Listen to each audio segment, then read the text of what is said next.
On behalf of the people of Zimbabwe, I wish to extend to you all a very warm welcome to this joyous occasion, marking the end of our electoral processes and the beginning of steps towards shaping a new administration which shall mind the affairs of our nation for the next 5 years. In welcoming you, I am aware of the inconveniences you suffered from what really was a short notice to this event. Our invitations reached you very late, forcing you to set aside equally pressing commitments which you may have scheduled for the same time. We apologize most profusely for this inconvenience created by certain constitutional requirements that, on our part, perforce precede the inauguration of the president-elect. We had to allow for petitions as required by our supreme law. Yet it is this positive response to this short notice on your part which attests to the deep affinities between you and ourselves. We are truly humbled, and today our hearts are aglow with happiness, which we readily share with you on this joyous occasion. Excellencies, ladies and gentlemen, comrades and friends, the just ended harmonized polls, whose high point we now gather to celebrate, do mark and usher in a new constitutional dispensation for our country. This poll is the first we have held under a new homegrown constitution, which has replaced that which we negotiated at Lancaster House with our erstwhile colonial masters, the British, in 1979. While the Lancaster House Constitution has served us well as we moved from war to peace, from a settler colonial administration to black African self-rule, the passage of time and the sheer weight of emerging issues progressively made the document rather too old. We thus had to work on a new constitution. Consequently, we sat together as a united people and produced a draft document that was subsequently endorsed by the majority of our people through a well-subscribed referendum, which we held early this year. True, today's event marks the inauguration of the President, but it is also a celebration of our new charter, which shall guide our society for the foreseeable future. A key feature of this new constitution is its blending of first past the post-electoral approach and proportional representation. Elections for presidency, elections for the lower house of Parliament, or the House of Assembly as we call it, and elections for local government all managed under the first past the post principle, while membership to the upper house or the Senate is drawn up on the basis of proportional representation based on votes garnered by each vying party, while recognizing the constitutional need for gender parity. Excellencies, ladies and gentlemen, comrades and friends, I have no doubt that the days of our elections were quite engrossing, if not nail-biting to some of you. The undue politicization and publicity of our polling processes, the ominous auguries that stalked those harmonized polls, could have made you fear for us. Indeed, may have triggered deep anxieties regarding our prospects here. Routinely, we were imaged as a society at war, a society riven by conflict. After all, the preceding elections of 2008 had been disputed on allegations of violence, itself a fertile backdrop to these rumors of war. Since that disputed pole, Zimbabwe had hung on an easy peace. Indeed, had tenuously held together on a fraught coalition, an inclusive government of three uneasy partners. Genuine friends feared that the 5 uneasy years during which the coalition had survived barely would soon see Zimbabwe get back to this violent patch which had slurred its electoral honor in 2008.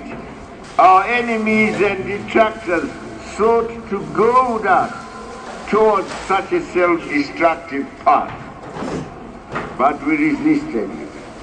Happily, this negative augury, this hellfire vision of Zimbabwe and its electoral prospects now stands confounded by the durable peace that reigns over this land.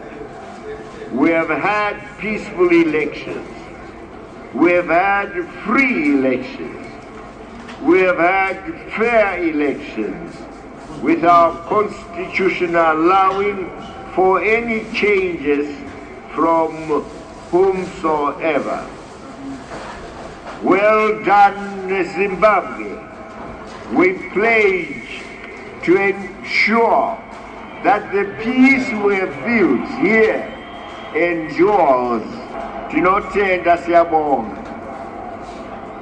And for the attainment of that peace, we pay unstinting tribute to all our people who accepted the exhortations to peace from us all, who practiced and radiated it reciprocally in their immediate neighborhoods. The result was local peace, which built towards and fed into perfect national peace. I want to pay tribute to my partners in the global political agreement for joining hands in this peace-building efforts. Equally, I salute church and community leaders who prayed for it, demonstrated it through personal example. I have no doubt that I continue to count on them all, for durable peace that subsists for all time. Excellencies, ladies and gentlemen, comrades and friends, except for a few Western dishonest countries, our elections have been hailed as peaceful, free, fair, and credible. SADC, COMESA, the African Union, the ACP, the United Nations, as well as many nations of goodwill, have praised our elections here. We welcome this positive spirit, this encouragement which should see us do even better, move forward faster as a nation. But like in all elections, there will always be bad losers, real spoilers. It is a part price we pay for electoral democracy, isn't it? Indeed, an inevitable phase in our growth as a people, wedded to democratic practices.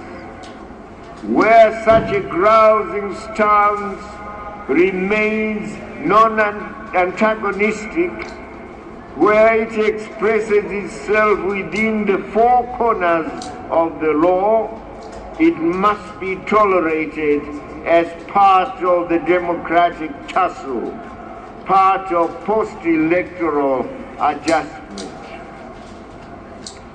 As for those old Western countries who happen to hold a different, negative view of our electoral process and outcome, well, there is not much we can do about them. We dismiss them as the vile ones whose moral turpitude we must mourn. They are entitled to their views for as long as they recognize that the majority of our people endorsed the electoral outcome. Indeed, for as long as they recognize that no Zimbabwean law was offended against. And for us, that is all that matters. After all, Zimbabwean elections are meant for Zimbabwe's voting citizens. After all,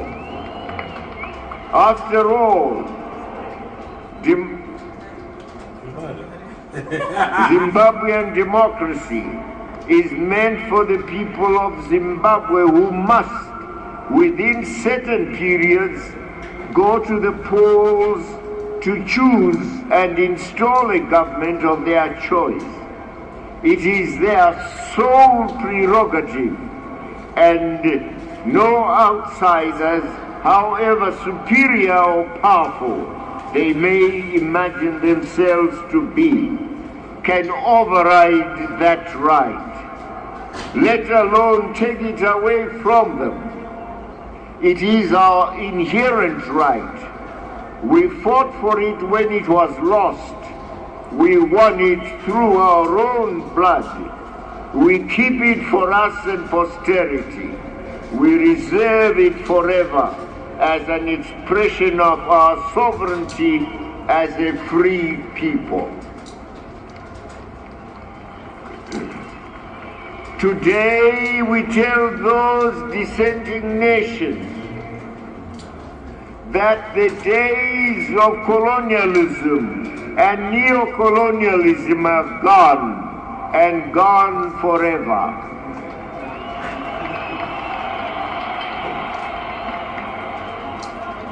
The era of white colonial whispers behind the African throne passed on and got buried together with Lord Lugard, the author of this anti-African neo-colonial notion.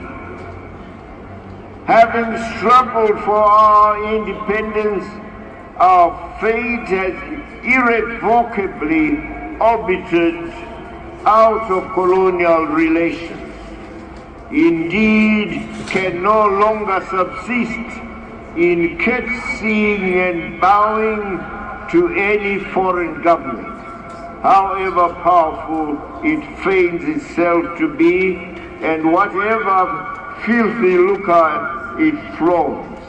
We cannot be bought. We belong to Africa. We follow African values here. We follow our conscience. We abide by the judgment of Africa, as indeed we did in 2008, when Africa advised us to set aside results of the disputed election. We did so because Africa had been with us.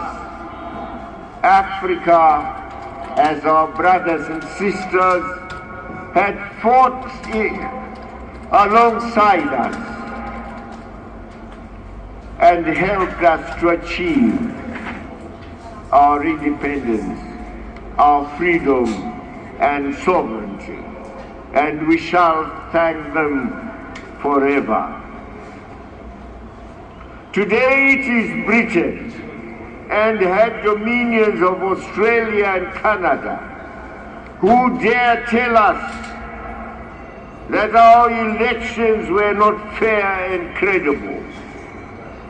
Today it is America and her illegal sanctions, with all that past of enslaving us. It is America which dares raise a censorious voice over our affairs and says our elections were not fair, were not credible. Yes, today it is these Anglo-Saxons who dare contradict Africa's verdict over an election in Zimbabwe, an African country. But who are they, we ask? Whoever gave them the gift of seeing better than all of us?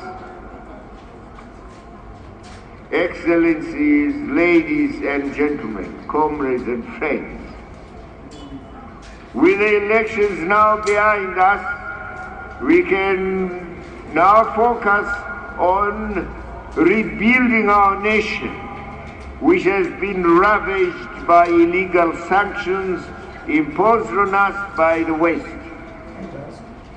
If yesterday the pretext for imposing those sanctions was to do with the deficit of democracy here, today we ask those culprit nations what their excuse is. What is it now?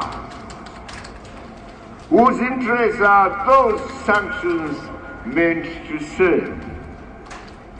Zimbabwe is an open, friendly country.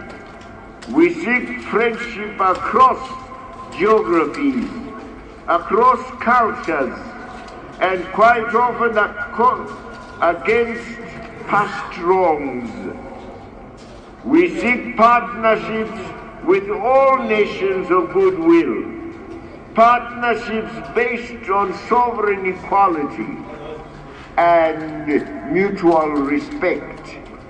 Those are the sacred principles upon which the whole global architecture, as defined by the United Nations, is founded. Excellencies, ladies and gentlemen, comrades and friends, elections here were fought over the question of sovereignty gained in 1980 after a grueling armed liberation struggle. Today, the flag of that sovereignty flutters gaily in the winds of our spring. We sing our national anthem, itself a compendium of all that we aspire to and aspire for, with full-throated ease. We have a government through which we define policies, itself the prime agent for implementing those same policies. That government reigns over our territory, its authority firmly felt to the remotest corner of our territory. We have sought the political kingdom. We have now found it.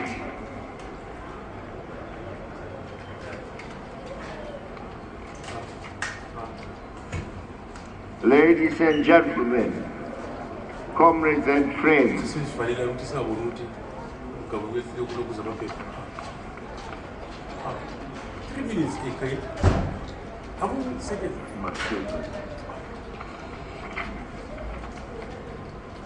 much remains to be done before we assume full sovereignty, well beyond the owning of politics, indeed beyond symbols and rituals of independence. Our resources have not yet fully come our way. Yes, we regained control of our land and our people are happy. Today they revel in the ownership of that land which has now come to them. They are beginning to use it profitably,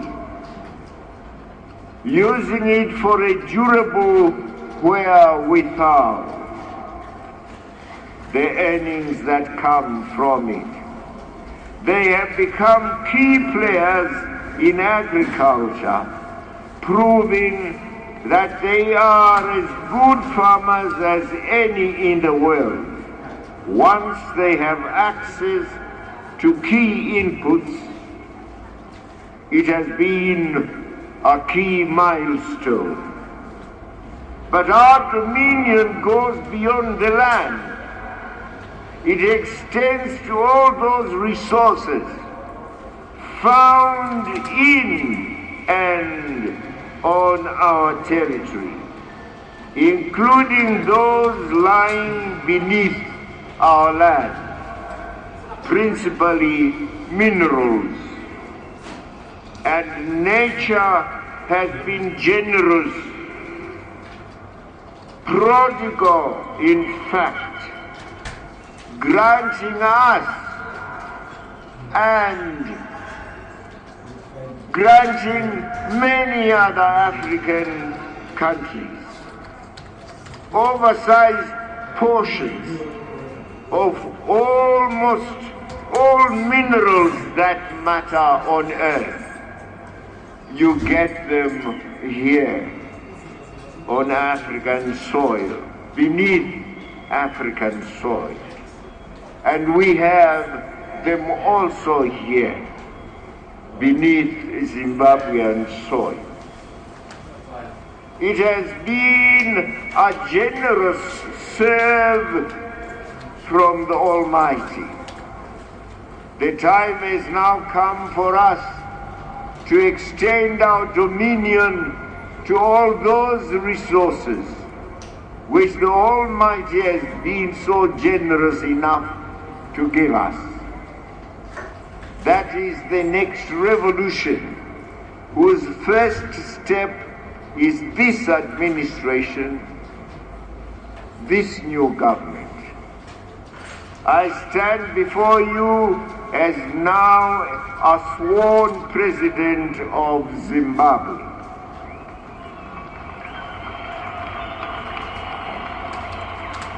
My mandate comes from the just ended election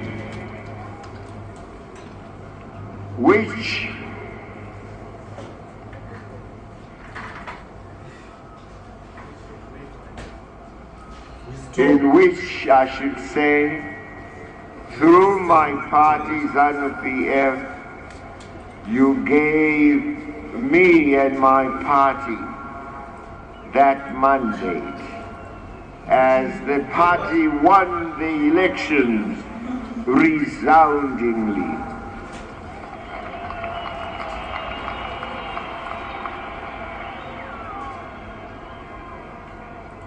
But there are key truths that come with that victory, which come with that honor. The peasant who cast his vote on July 31 created my victory and thus made a portion of my presidency. I am at his service. I am his emissary and servant. He or she did not cast that precious vote in vain, did not repose it in me, in us, without expectations of a good, deserved return. Similarly, the unemployed youth who cast his vote did so amidst great expectations. He too molded my presidency. He too claims it. It must work for him. It must deliver a reward to him. The woman, that larger half of mankind, voted for me, a man. She has deep hopes that must be fulfilled. The hopes of our women. The business person, he or she too voted for me, contributing a limb to my presidency. He or she too has definite expectations founded on his or her role in society as a creator of wealth. So, all these and others who contributed to our victory have also expectations. What shall we, now in government, contribute towards their own make-up? The farmer, small, medium, big, voted for my party, thereby assigning my presidency. His vote was his input. He must now turn the soil, broadcast seed in the hope of plenty. I am the instrument of his dream. The self-employed, that small man and woman, always struggling on the margins of the formal economy in the SME world. He or she too has expectations, great expectations, and that has to be fulfilled, rewarded. Great expectations from all of them. They have hopes. They have lives to build. They have children to look after. generations, therefore, to take care of. As we move into the future, let us think of all those demands on us. Let us therefore think of our obligations and ways and means to fulfill those expectations, to satisfy them. Almighty God may favor us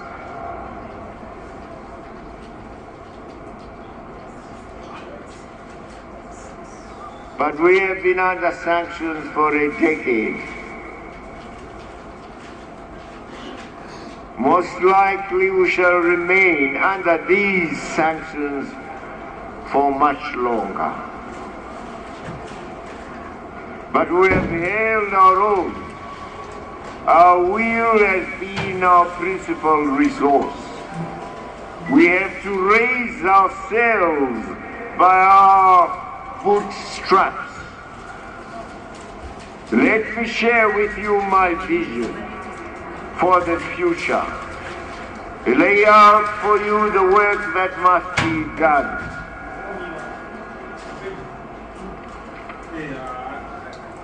But let me, once again, before I do that, thank you for the peace. Let me also thank all those who operated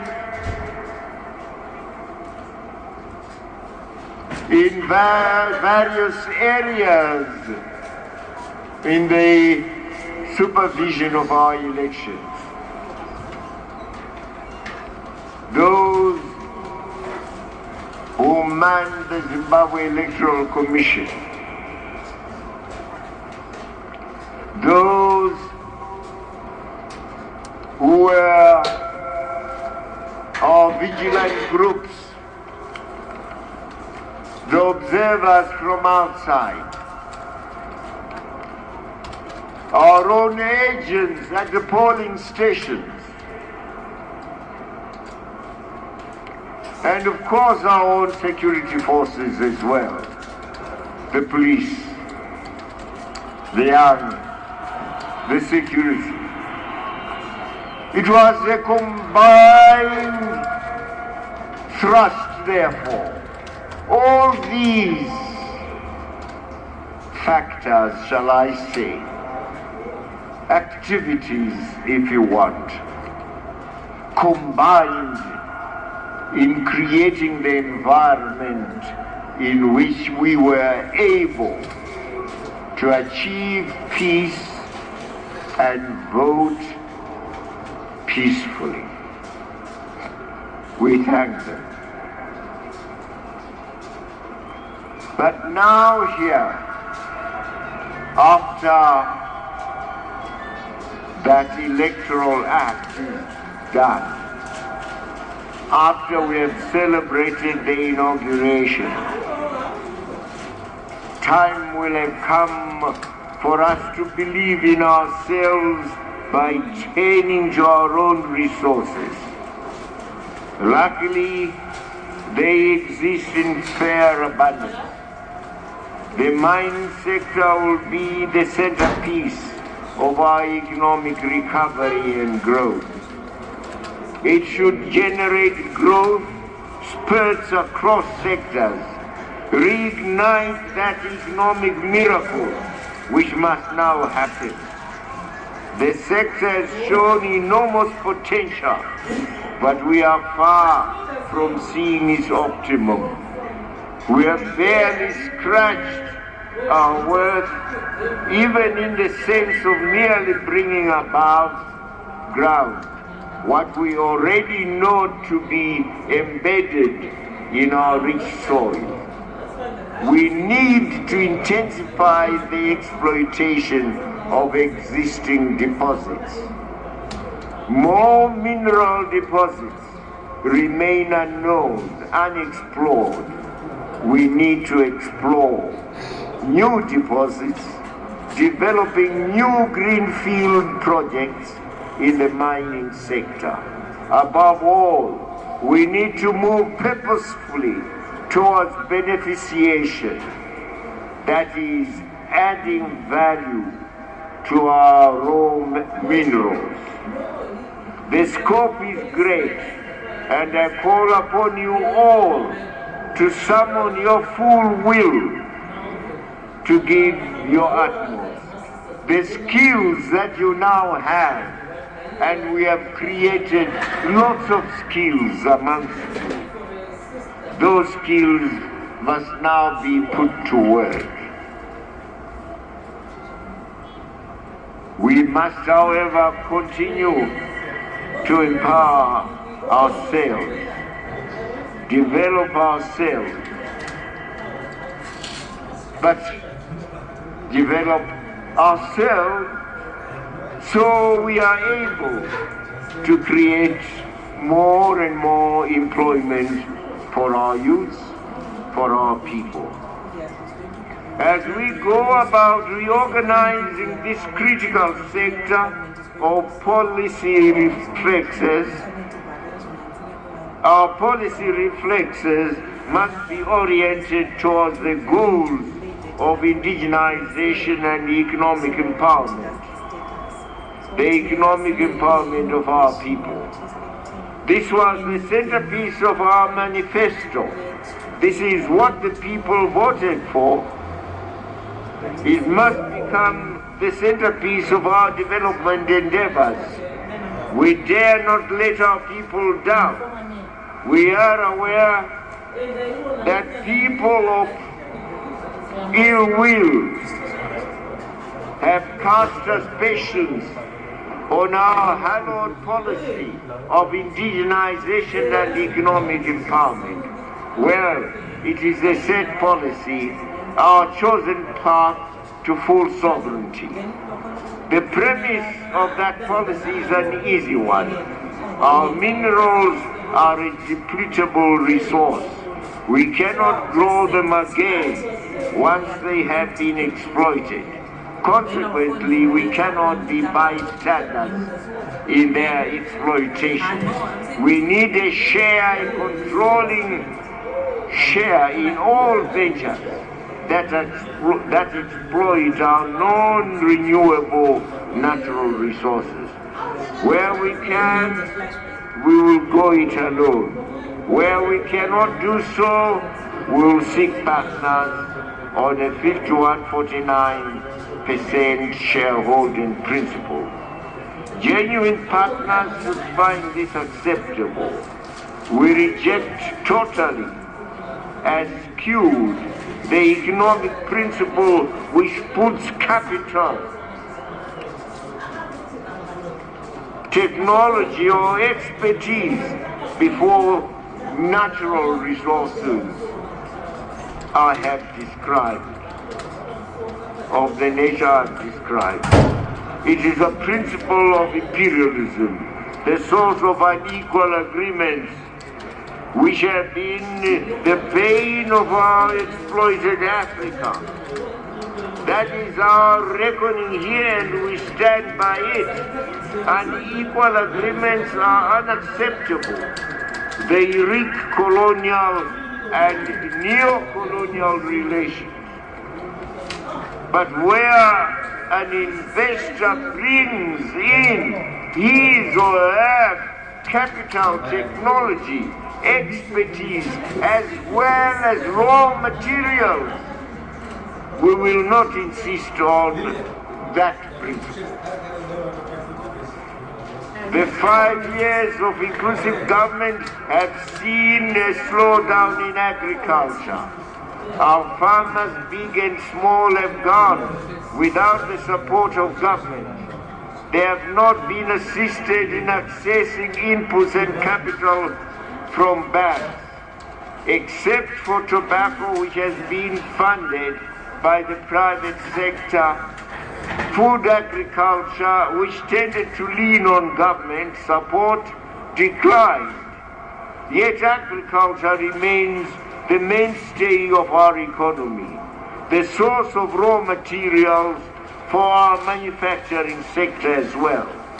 We must become a food-secure nation, and that means sensible agricultural policies that recognize support to the farmer by way of inputs.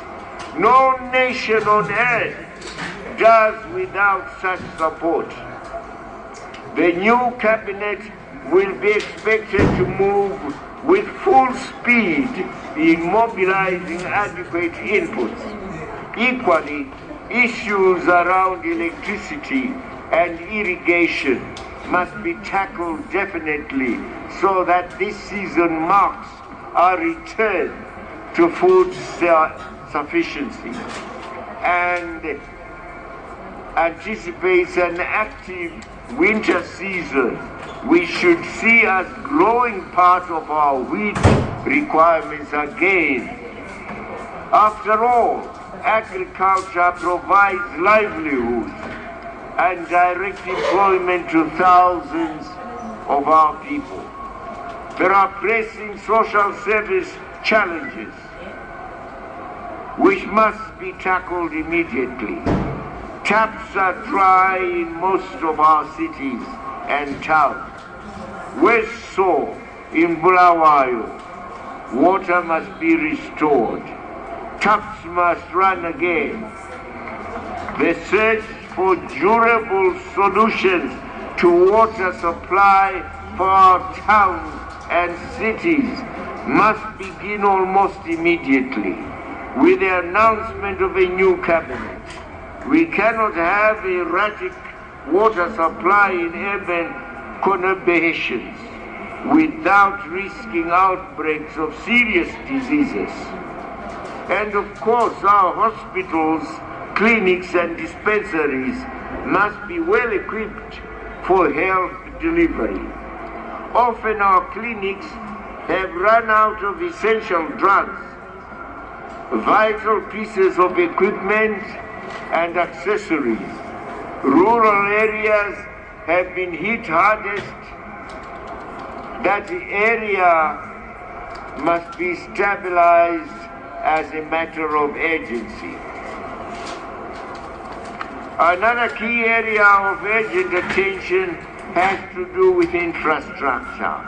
Happily, we had already begun working on our road networks with many rehabilitation projects in the offing. These must be expedited so mobility of people, goods and services is expedited.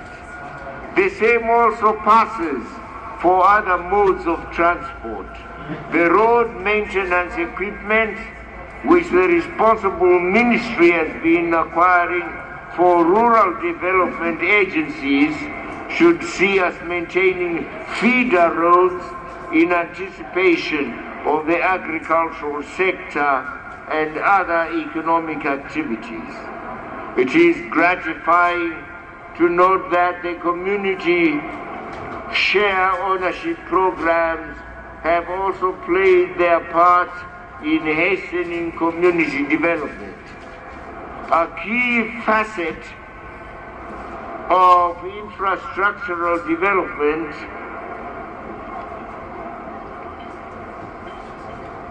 also played their part. I'll read that again.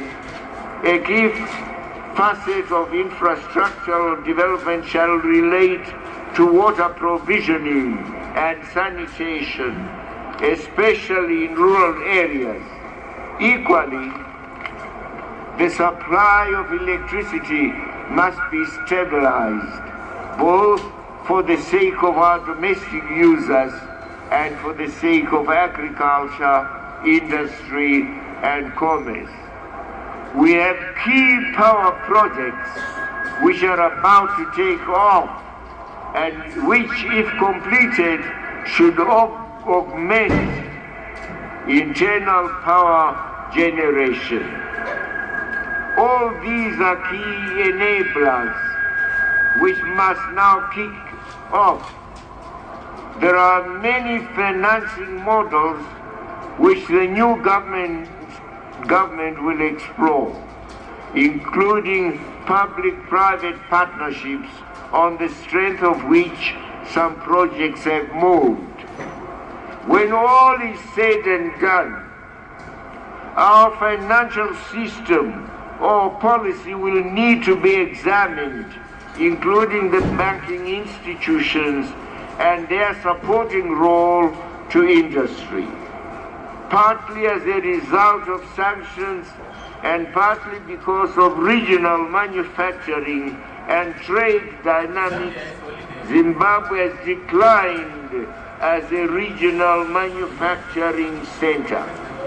We are fast turning into one huge warehouse, a dumping ground for all manner of imports from other countries. Our cities and towns are dying. Bulawayo, for a long time the industrial capital of Zimbabwe, has now become a sorry industrial scrapyard.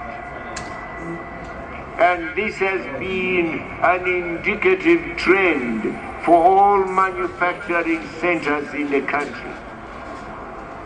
We have become a net importer of finished goods, while also being a net exporter of raw materials. Even our cotton industry, for a very long time an area of comparative advantage, it has collapsed. With it, many small growers have also collapsed.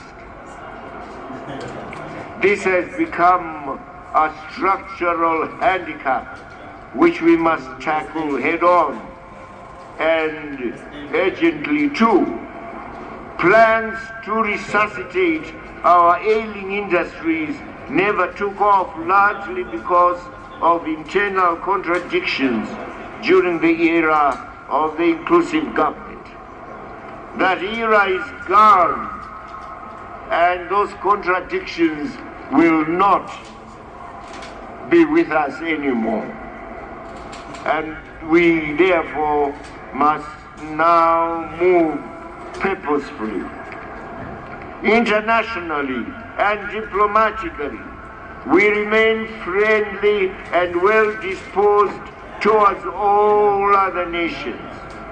We seek friendships, not war or hostility. We seek partnerships. We seek to diversify our relations, to encompass new emerging regions of the world. Principally, we continue to look east, hoping all those countries which are held back on fears of our unsettled situation here can now move forward to partner with us on clear parameters laid out in our policies. We seek peace. We work for peace and exhort the rest of the world to do likewise. We do not brook any form of interference in the internal affairs of other nations. A strong sense of right must always temper might. As our own case demonstrated, often it is local solutions which work best in curing problems that may arise within and between nations.